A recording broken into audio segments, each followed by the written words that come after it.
Session 11.1 Goodness of Fit.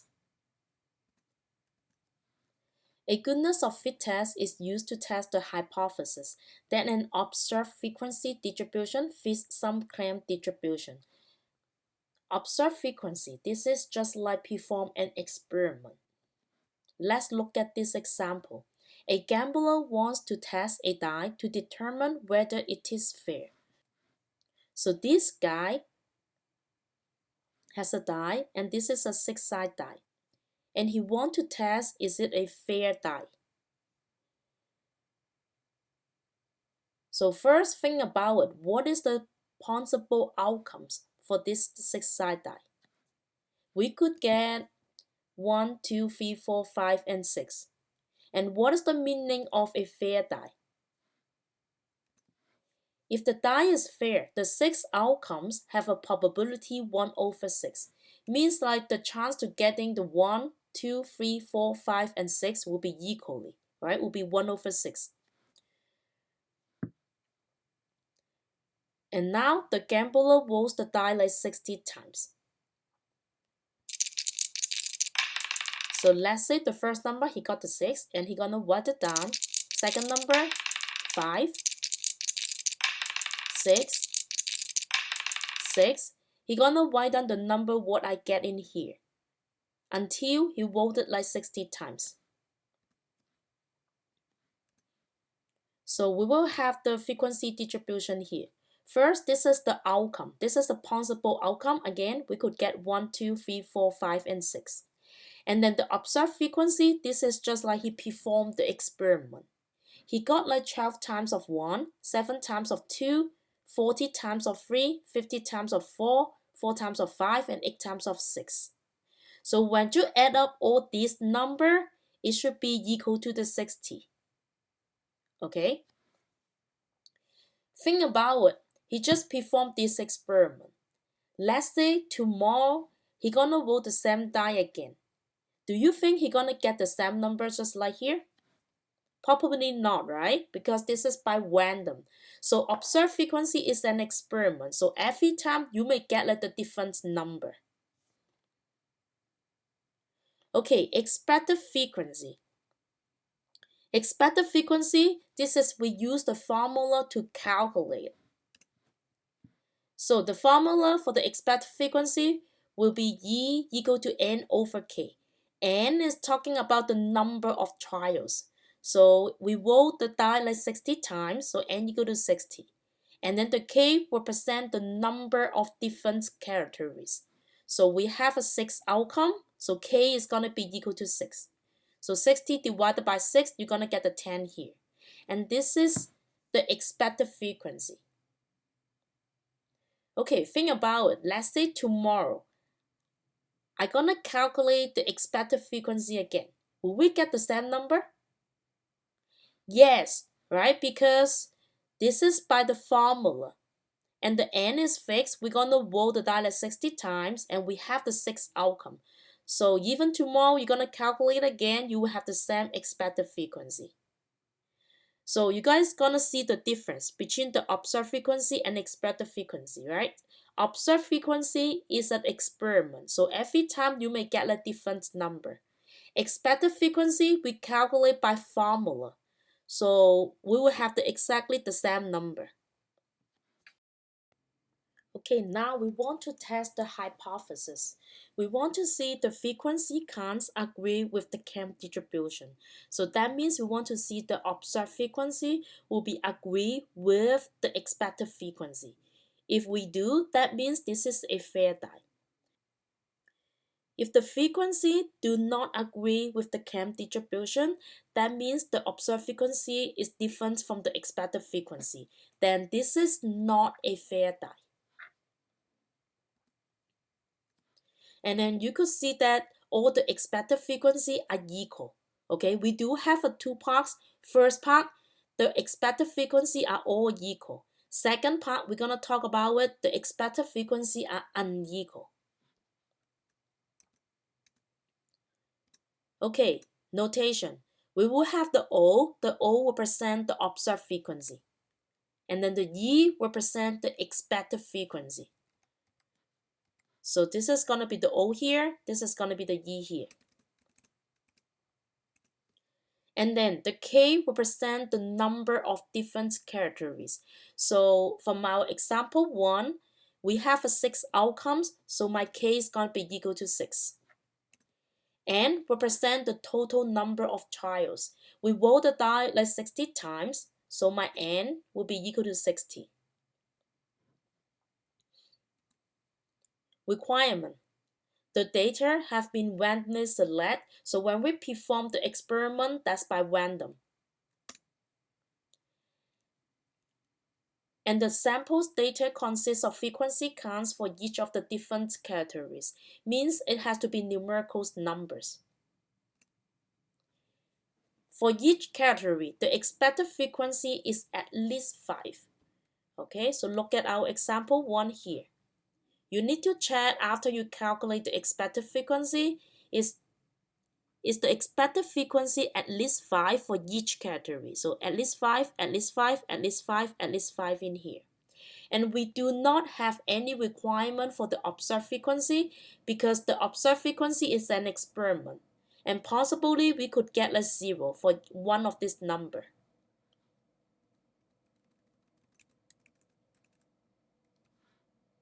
So we have this 3 requirement. Okay, we just talked about all expected frequency are equal in the example 1. And this is the second example. We're going to talk about all expected frequency are unequal. Look at the example. I have the die here. And you can see the shape is going to be irregular. So this is a biased 6-side die. It means some numbers are more likely to be rolled than others. Okay, and we have the frequency distribution here. We have 6 outcomes, so you can see the outcome is from 1 to the 6.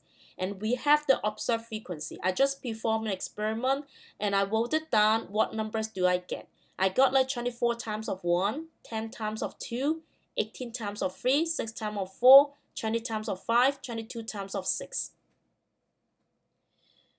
And you can see my example here. I never mentioned what is my N. What is my number of trials?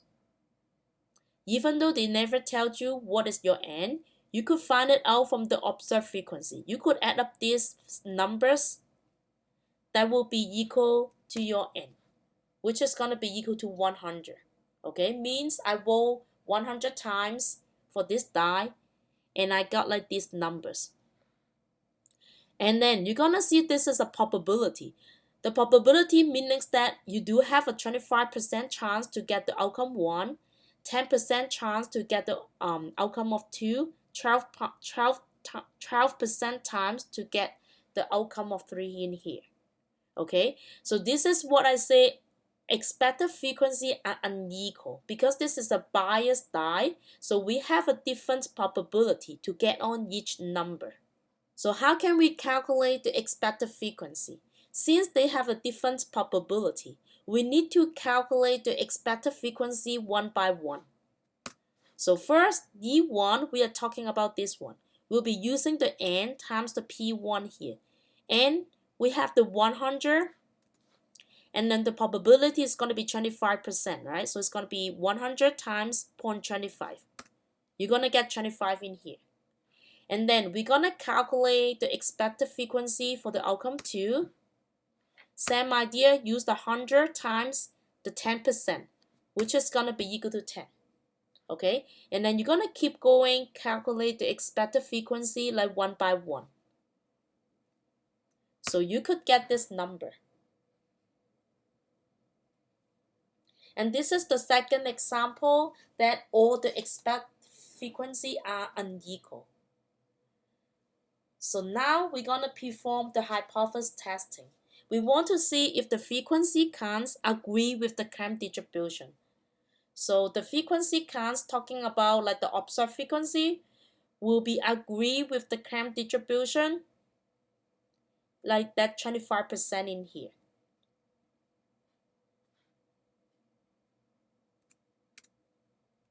Okay, procedure for testing hypothesis for goodness of fit test. And we'll be using the chi-square distribution. Okay, chi-square distribution. The distribution will be skewed to the right. Okay, white tail is going to be longer. So verify the requirement. First step, extract information. I need you guys find out the number of childs, the n, and the k, the number of different characteristics. And after you get n and k, you want to find the expected frequency if all the expected frequency are assumed equal. Okay, so this is just similar to the example 1. We will have the same expected frequency. So n divided by the k here. Or you will have the all expected frequency are assumed not equal. This is will just like the example 2. So you need to calculate the expected frequency like one by one. Okay, so this is number 1. Find out n and k and decide is gonna be they have the equal expected frequency or unequal expected frequency. Okay, step 2, the original claim.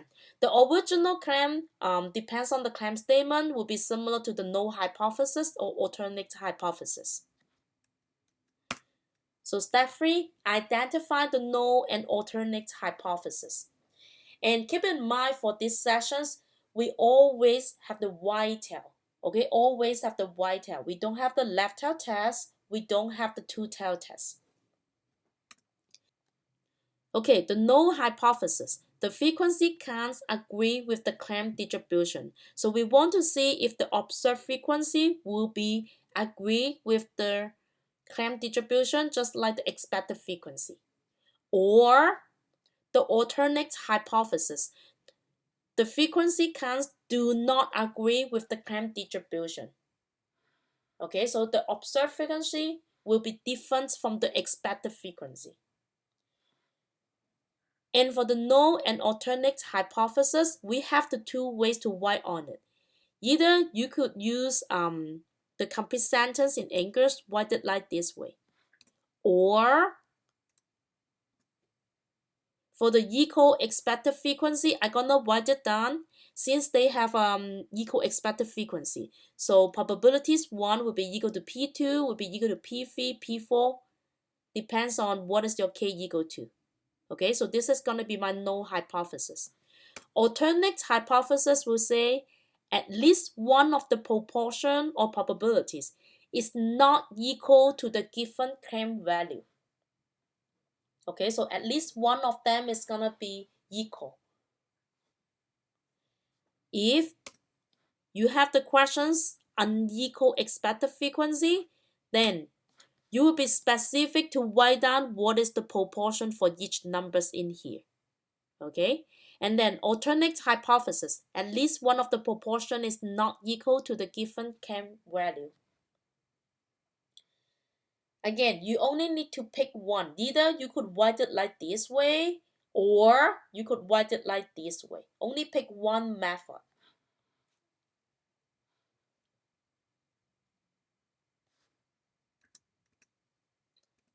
Okay, the test statistic, I will have the test statistic formula here, but I will let you guys use the calculator. Okay, this one is a little bit complicated, so we decide to use the calculator. Distribution. So this is a chi-square distribution. It's always skewed to the right and always white tail.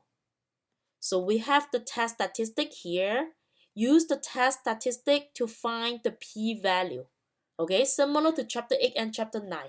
If you're using the p-value method, and this is a chi-square distribution, so we'll be using the chi-square CDF. Okay, chi-square CDF, the lower value will be your test statistic to the upper value, which is going to be 1E99. And then the degree of freedom. Hey, highlight the degree of freedom here. We usually do the degree of freedom equal to n minus 1. But for these sessions, that will be k minus 1. Okay, don't do n minus 1. This is the k minus 1 here. Okay, number 7, the conclusion. After you get the p-value, you compare with your significance level. Okay, significance level is always given. Less than or equal to the significance level, we will reject. Greater than the significance level, that will be fail to reject. And then conclusion. The chart intersection 8.1, the 1, 2, 3, 4 conclusion. Okay, now let's try to do the example. Hey, on your notes, you could find the procedure how to use your calculator. If you are using the TI-84 Plus calculator, you could ignore this one. Only highlight this part if you are using the TI-84 Plus calculator. For the TI-83 Plus, you could follow the procedure from here, or you could do the programming. You will find an instruction how to do programming for the goodness of fit test for the TI-83 Plus calculator in Canvas. So if you're using the TI-83 Plus calculator, you want to do the programming before you're working on this session. And some of the TI-84 Plus calculator, you may not find this chi-square UF test on your calculator either. So if you can't find it, you may want to do the programming just like the TI-83 Plus also.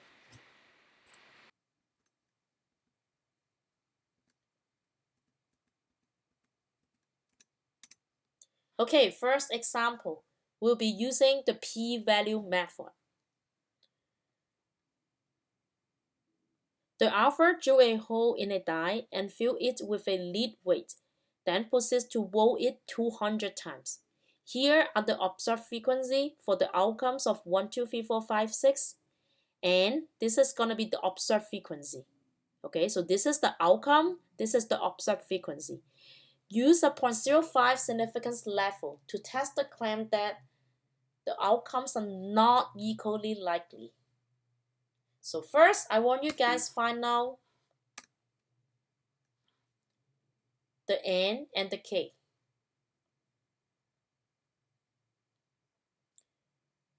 So the number of trials, this guy rolled the die 200 times, right? And then we have a 6 outcomes. So K is going to be equal to 6. And this is the example talking about we have equal expected frequency. So we will be using this formula. So calculate it. This is going to be your expected frequency.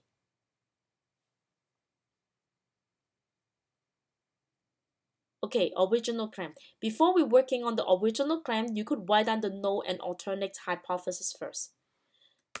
So the null hypothesis, I would say the frequency can't agree with the claim distribution. So the observed frequency will be agree with the expected frequency like here. An alternate hypothesis will be the frequency counts do not agree with the claim distribution. Okay, think about it, the null hypothesis is always like the equal, right? This is an equal, this is a do not agree, so it's not equal to. Okay, again, for the null and alternate hypothesis, you have the two ways to write on it, either like this, or I'm gonna put they will have the same proportion. So P1 equal to P2, P3, P4, P5, and P6. Okay, if they're equal to each other, this is gonna be a fair die. An alternate hypothesis would say at least one of the proportion is not equal to the given claim value. Again, either pick one, either write down this one or write down this one. Okay, now think about it. What is your original claim statement? With the last sentence here. Test the claim that the outcomes are not equally likely. Are not equally likely. So this is talking about the alternate hypothesis, right? So if using these two has no an alternate hypothesis, the original claim will be using the same one, the alternate hypothesis. Frequency counts do not agree with the claim distribution. If you guys using this part here, your original claim will say at least one of the proportion is not equal to the given claim value.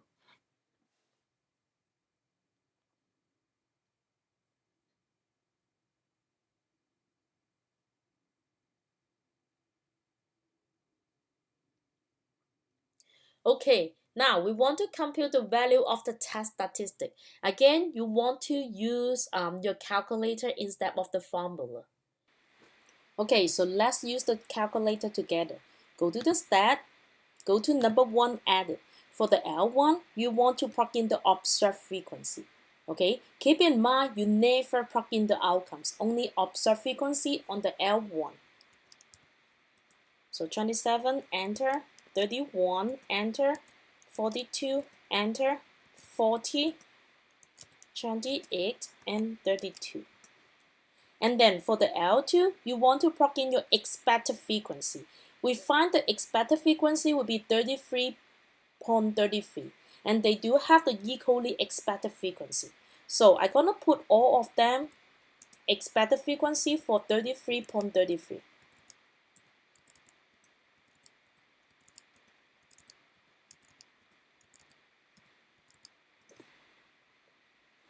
Okay, L1 observed frequency, double check, L2 expected frequency. Now I'm gonna go on the stat, go to the test, we're gonna go up, you're gonna find the chi-square goodness of fit test. Enter. So my observed frequency on L1, expected frequency on the L2. Degree of freedom, that'll be k minus 1, okay? So 6 minus 1, which is gonna be equal to 5. Go to calculate. Enter. So you're gonna find out the test statistic will be 5.86. And you do have the p-value also, but you need to show me all your work for the p-value so you could double check your answer. So now I have the test statistic 5.86. And then the distribution, again, make sure you have the skew to the right because this is a chi-square distribution. And we always have the y-tail. So the test statistic is going to be 5.86 at this point. We want to use the test statistic to find the p-value, okay, the area of the y-tail. Okay, so we'll be using the chi-square CDF. Lower value will be the test statistic to the upper value, which is going to be 1D99. Degree of freedom again is k minus 1. You should get the p-value is going to be 0.3201 here.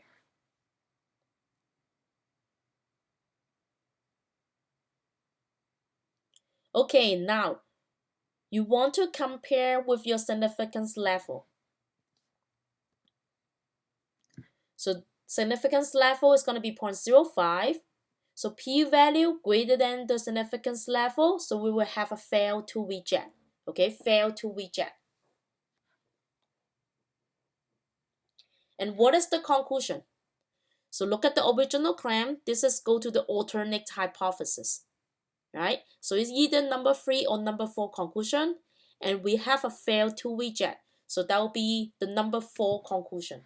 So that's not sufficient evidence to support the claim that the outcomes are not equally likely.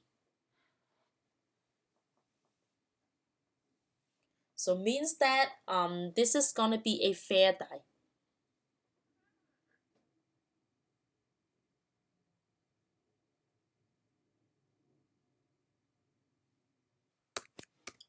Okay, example 2.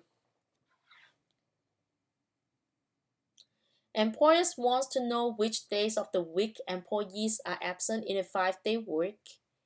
Most employers would like to believe that employees are absent equally during the week.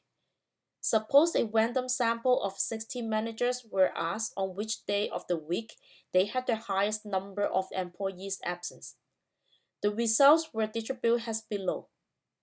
For the population of employees, do the days for the highest number of absence occur with equal frequency during a 5-day work week? Test at a 5% significance level.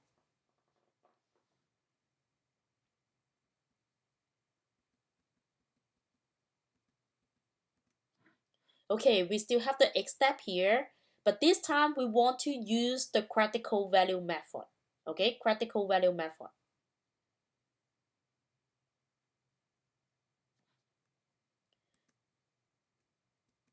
So first, figure out what is your N, your K significance level, and also the expected frequency.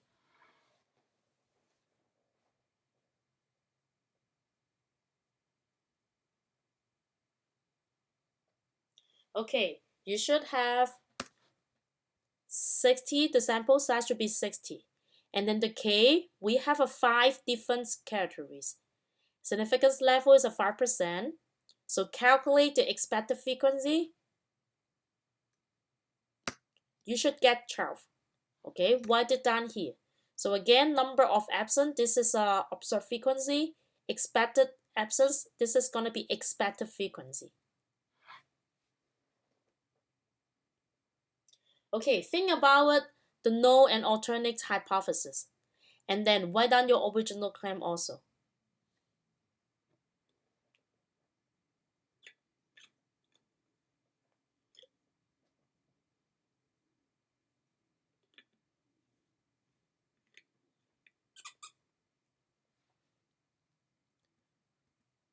Okay, you could have the absent days occur with equal frequency. Again, the null hypothesis is always equal. Alternate hypothesis is always unequal. Okay, or do not agree. Or you could write it like this way. Okay, they should have the same proportion. They have the equal frequency, or at least one of the proportion is not equal. Okay. Then decide the original claim. Look at the claim statement.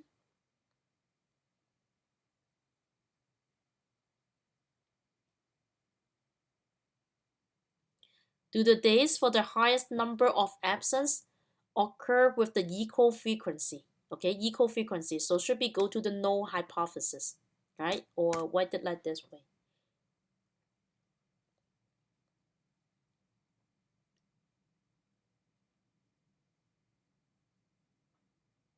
Okay, distribution again has to be whitetail. And this is the critical value method. So figure out what is the area of the whitetail. Critical value method, area of the whitetail will be equal to the 5% significance level. Okay, so that will be 0.05. Now we want to use the area of the whitetail to find the critical value. Okay, you could use your calculator or you could use the table A4, the chi-square distribution.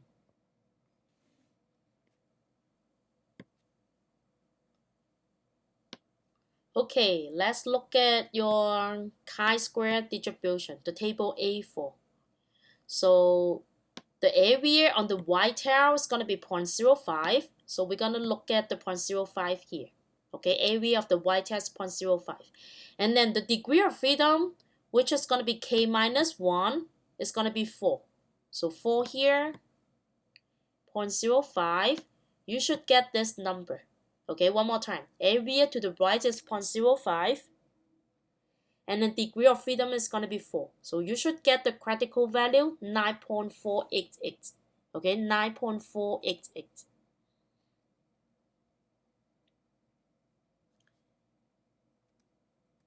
Okay, so degree of freedom is 4. Critical value from the table A4, 9.488. Now use your calculator. Put in your observed frequency on your L1, expected frequency on the L2, and then go to the stat, go to the test, find the chi-square GOF test, okay, the goodness of fit test. So you should get the test statistic equal to the 3. Again, if you're using the TI-83 Plus, either you follow the instruction from my notes or or I could help you to do the programming.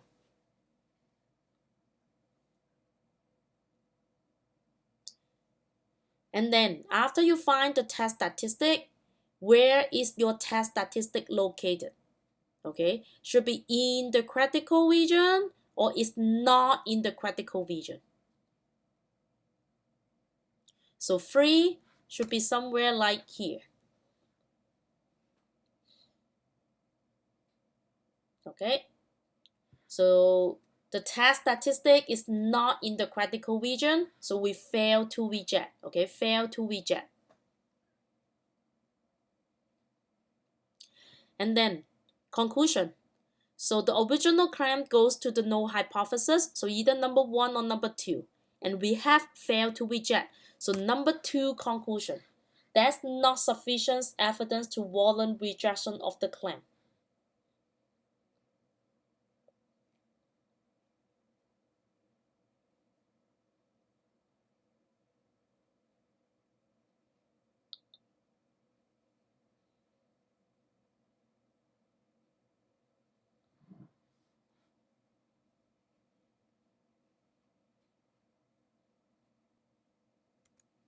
Okay, example 3.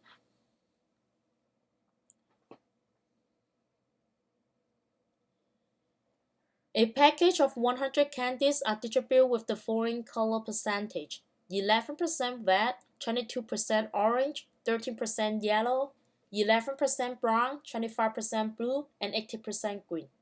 Use the given sample data to test the claim that the color distribution has claimed. Use a 0.025 significance level. So you can see this the distribution here. This is talking about they go to the supermarket to buy a package of candies. You could think about it just like the M&M chocolate. Okay, and they have a different colors. So when they open the package, they find it out they do have 11 of them red, 26 of them is gonna be orange, 10 of them is gonna be yellow. So this is perform an experiment, and this is the observed frequency. And they say they specify the percentage for each color. Okay, so you could know that we are working on unequal expected frequency. Okay, unequal expected frequency.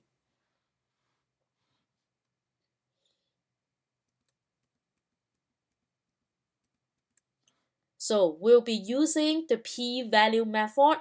First, I want you guys figure out the n and k and the significance level.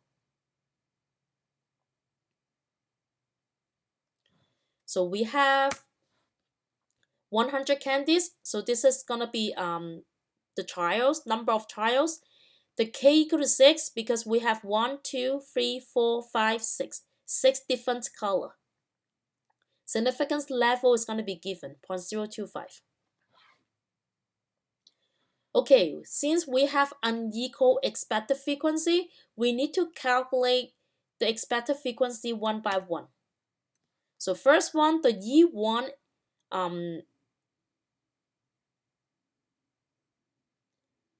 the E1 will be talking about the red in here. Okay, so we have a 100 candies. The P1 talking about the proportion on in red color. So we have a 11% on red, right? So 100 times 11%, which is 0.11, that will be equal to 11 in here. Now we're gonna calculate E2. E2 represent the orange in here. So do the same thing.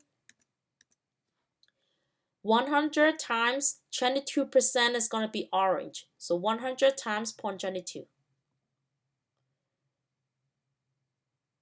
Okay, you don't have to show me all this work, okay? You could just write it down D1 equal to 11, D2 equal to 22. And then after you find all the expected frequency, write it down here. Okay, write it down here.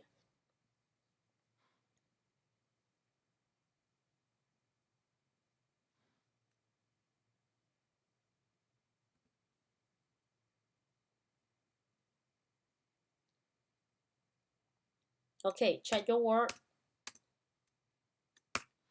You should have this expected frequency.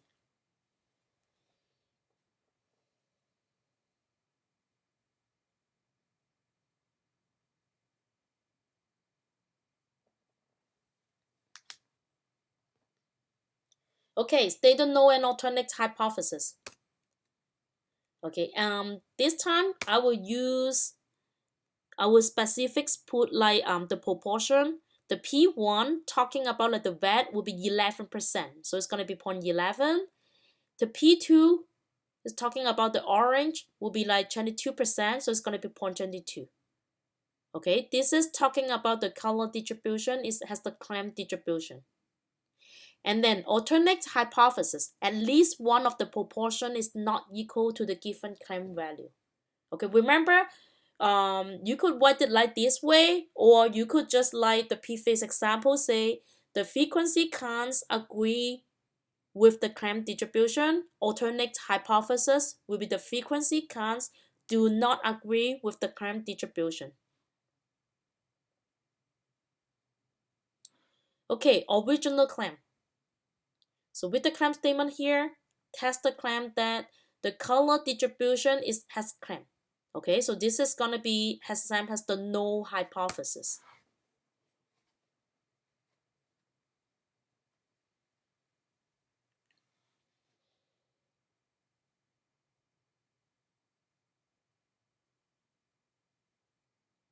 Okay, come find the test statistics. So again, put in your observed frequency on the L1, expected frequency will be on your L2.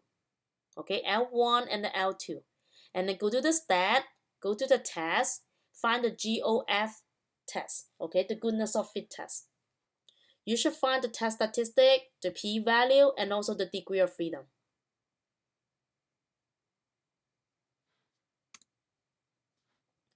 So the test statistic will be 3.09. Okay, this is going to be your test statistic. And then distribution. So we have the test statistic here. We want to use the test statistic to find the p-value. Okay, find the area of the whitetail. So again, this is a p-value method. So that will be chi-square CDF, lower value to upper value. And then the degree of freedom, so that will be k minus 1. You should get 0.6861 here. Okay, now you're gonna use your p-value to compare with your significance level. So it should be greater than 0.025, right? So greater than will be fail to reject. And conclusion. So your original clamp go to the null hypothesis. So either number 1 or number 2. And we have a fail to reject. So that will be the number 2 conclusion.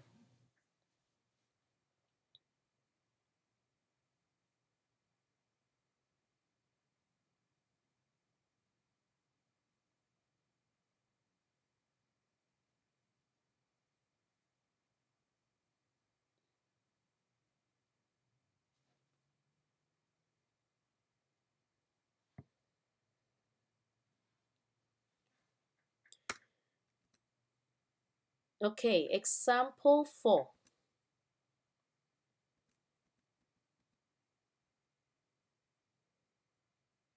Okay, I want you guys try find out the n and k and then calculate the expected frequency. And this question obviously they have a different percentage, so they will have an unequal expected frequency.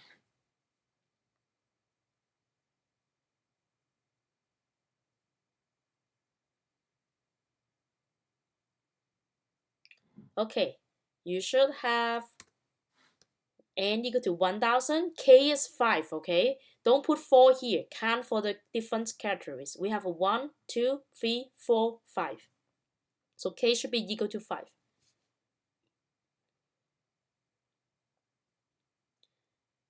And then now calculate the expected frequency. Okay, so the first one here will be n times the p1, which is like 18%. So you should get 180. Okay.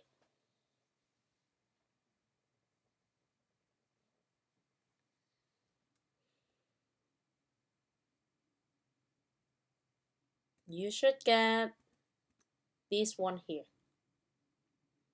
Okay, write it down for the expected frequency. Now, write down the null and alternate hypothesis. So again, my null hypothesis was specific, write down with the proportion. Okay, so P1 equal to 0.18, P2 will be equal to 0.25, just like here. And then alternate hypothesis, at least one of the proportion is not equal to the given clamp value.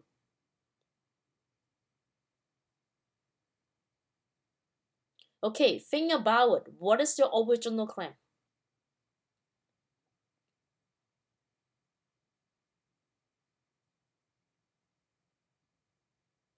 So with this last sentence here, it's the same as the distribution. Okay, so should we go to the null hypothesis?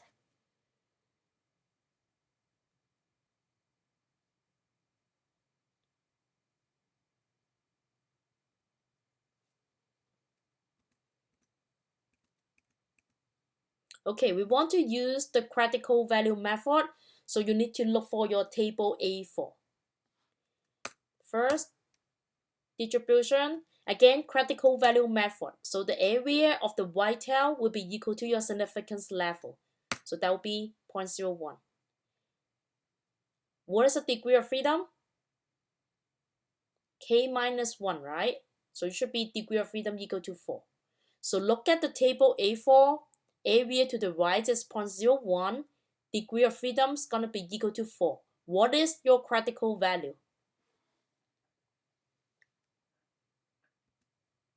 You should get this number. Okay, right? And then use the calculator. Plug in the observed frequency on L1, expected frequency on L2. Go to the stat, the test, the chi-square GOF test. You should get this number, the test statistic. Okay, critical value method. Where is your test statistic located? Should be in the critical region or is not in the critical region? Should be in the critical region, right? So in the critical region, that will be reject. And the conclusion will be the number 1 conclusion. Okay, that's it.